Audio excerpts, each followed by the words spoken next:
सोलापूर शहर वाहतूक शाखा ऍक्शन मोडवर, वाहनधारकांना शिस्त लावण्यासाठी धडक मोहीम। वाहतूक शाखेच्या वतीने वाहनधारकांना शिस्त लावण्यासाठी धडक मोहीम हाती घेतली आहे। सोमवारी सीसीटीव्ही कॅमेरा व वाहतूक शाखेच्या पोलिसांच्या मदतीने बाईक सुरू ठेवून मोबाईलवर बोलणारे 58 जण आणि ट्रिपल सीट 27 जण अशा 85 जणांवर ई चालनाचे गुन्हे नोंदवण्यात आले आहेत। वाहतूक शाखेच्या उत्तर व दक्षिण विभागाच्या वतीने शहरातील विविध भागात वाहतुकीच्या नियमांचे पालन न करणाऱ्या दुचाकी, चारचाकी वाहनांवर कारवाईचा बडगा उगारण्यात आला आहे। सोमवारी दिवसभरात उत्तर शाखेच्या वतीने पोलीस निरीक्षक धनाजी शिंगाडे यांच्या मार्गदर्शनाखाली पथकातील पोलिसांनी 7 रस्ता अशोक चौक परिसरातील मोहीम राबवून वरील प्रमाणे कारवाई करण्यात आली। ही कारवाई कायमस्वरूपी चालणार असून पोलीस आयुक्तांच्या आदेशाने शहरातील वाहतुकीला शिस्त लावावी यासाठी प्रयत्न सुरू आहेत। आतापर्यंत 1008 कारवाया, 1.25 लाखाचा दंड। दक्षिण विभागाच्या वतीने 12 ते 20 फेब्रुवारी या कालावधीत ट्रिपल सीट 353, मोबाईलवर बोलणे 351, रिक्षा चालकांना गणवेश नसणे 148, फॅन्सी नंबर प्लेट 227, सायलेन्सर 4, कर्णकर्कश हॉर्न 5 अशा 1088 एकूण वाहनांवर कारवाई करून 1,30,050 रुपयांचा दंड वसूल करण्यात आल्याचे पोलीस निरीक्षक तानाजी दराडे यांनी सांगितले।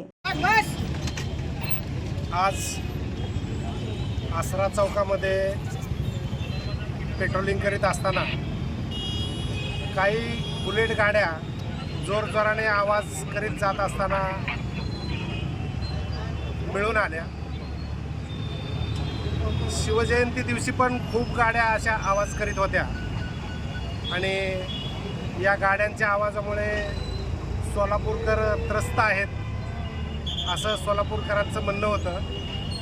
तर या बुलेट गाड्या आज 12 गाड्या पकडून त्यांचे सायलेन्सर रिमूव्ह करून घेण्यात आलेले आहेत आणि या 12 गाड्यांना 41,000 रुपये दंड मारण्यात आलेला आहे। त्यांचे सायलेन्सर काढून घेण्यात आलेले आहेत। यापुढे ही कारवाई अशीच चालू राहणार आहे। जे कोणी अल्टर सायलेन्सर करून मोटरसायकलला लावून रात्री अपरात्री फटाक्या वाजवत फिरत असतात, त्यामुळे ही कारवाई करण्यात आलेली आहे। ही कारवाई कायम चालू राहणार आहे।